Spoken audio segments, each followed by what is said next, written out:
1946 সাল অখণ্ড বাংলা, যে বাংলা সংস্কৃতির কথা বলতো, যে বাংলা গোটা দেশ যা ভাবতো তার একদিন আগে বাংলাটা ভেবে ফেলতো, বাংলা গোটা দেশকে পথ দেখাতো।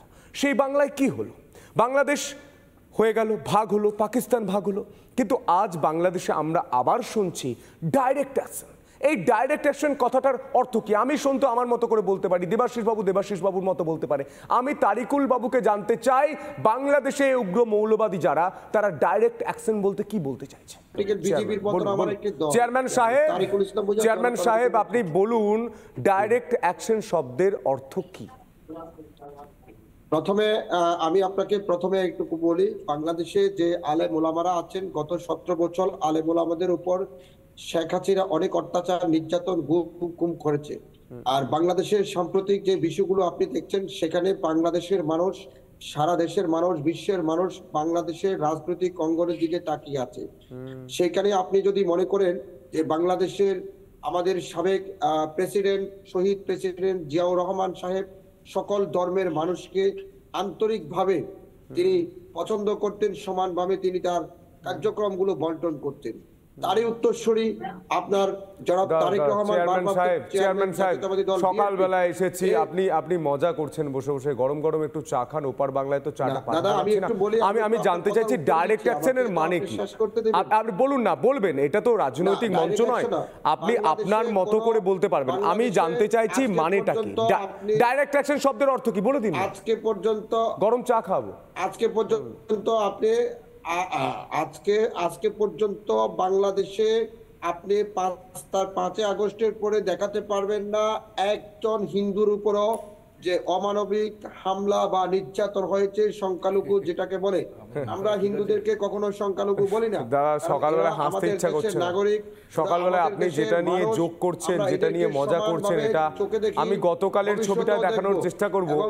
গতকাল একটা বাস যাচ্ছিল, সেই বাস থেকে প্রত্যেকের সঙ্গে লুটপাট চালানো হচ্ছে, হিন্দু মহিলাদের উপর ধর্ষণ করা হয়েছে। এটা 1971-এ আমরা দেখেছিলাম, বাংলাদেশ আবার নতুন করে স্বাধীন হয়েছিল। 1946-এ সনাতনী হিন্দুদের মারধর করা হয়েছিল, ধর্ষণ করা হয়েছিল।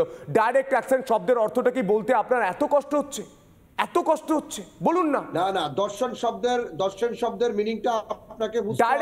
ডাইরেক্ট অ্যাকশন, দেশের নাগরিক, প্রত্যেকটা দেশের স্থান থেকে কিছু না কিছু ঘটনা ঘটে থাকে।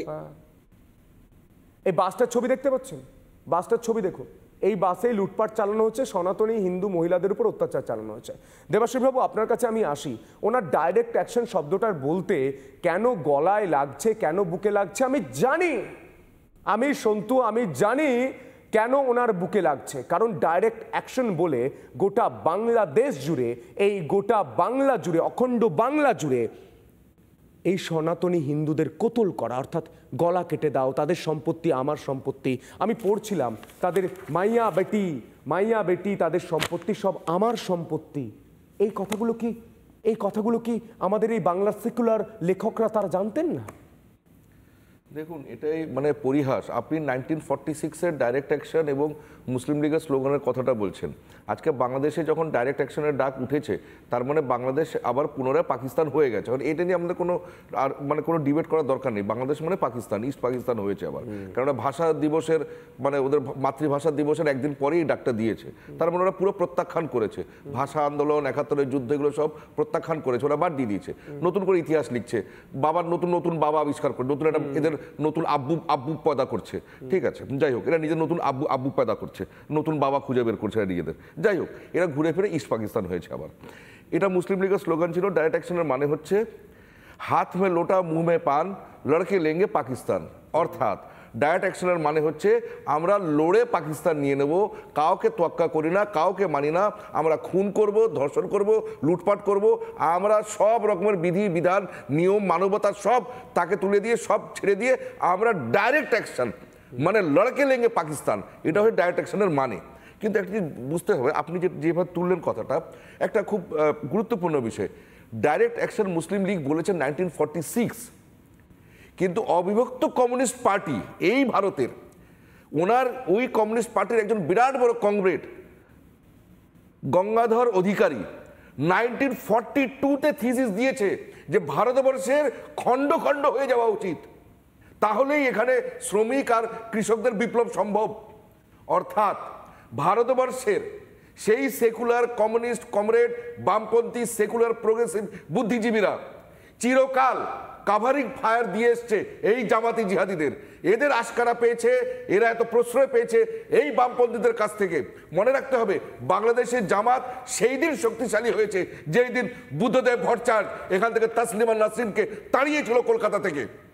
ভারতবর্ষের সেকুলাররা, ভারতবর্ষের প্রোগ্রেসিভরা, ভারতবর্ষের বুদ্ধিজীবী বামপন্থীরা তারা প্রচ্ছন্নভাবে এখন তো ডাইরেক্টলি এই জামাতি জিহাদি যত ইসলামিক ফান্ডামেন্টালিস্ট এদের কাভারিং ফায়ার দেয়, এদের প্রোটেকশন দেয়, এদের ঢাল হয়ে দাঁড়ায়। এটাই হচ্ছে দুর্ভাগ্য। তা না হলে ইতিহাসের বই থেকে কেন যাবে? আমাদের পূর্বপুরুষের কাছ থেকে, দাদু ঠাকুমার কাছ থেকে শুনেছি এই যে নোয়াখালীর দাঙ্গা, কোজাগরী লক্ষ্মী পুজোর দিন, লক্ষ্মীর পুজোর দিন ডাক দিয়েছিল কেন? বাঙালিদের সব টাকা পয়সা লুট করবে সেই দিন।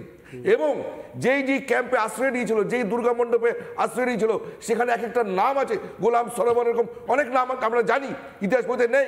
তারা ঢাকঢোল পিটিয়ে পিটিয়ে পায়ে তলোয়ার বেঁধে, হাতে তলোয়ার বেঁধে নাচতে নাচতে হিন্দুদের কতল করে। আমি দুটো লাইন বাংলার মানুষকে শুনিয়ে দিই। বেগমগঞ্জ থানার 10 দরগায় হানা দিল আকবরের ফৌজ। লড়কে লেঙ্গে পাকিস্তান, মারকে লেঙ্গে পাকিস্তান স্লোগান দিয়ে বনপথ ধরে ঢুকে পড়ল 10 দরগার ব্রাহ্মণ পাড়ায়। আক্রান্ত হলেন ধীরেন্দ্র দত্তের বাড়ি। এই ধীরেন্দ্র দত্ত কে ছিলেন? বাংলাদেশে ছিলেন, তার বাড়ি ছিল, বাড়িতে ভালো নারকেল গাছ ছিল, পুকুর ছিল, সাজানো বাড়ি ছিল। মেরে তছনছ করে তাকে শেষ করে দেওয়া হলো, বাড়িতে আগুন ধরিয়ে দেওয়া হলো। এই কথাগুলো যখন বইয়ে পড়ি তখন বুকটা ছাক করে ওঠে। যদি এই ছবিটা আমাদের কলকাতাতেও হয়েছে। কলকাতাকে বাঁচিয়ে দিয়েছেন একটা ব্যক্তি, গোপাল মুখোপাধ্যায়।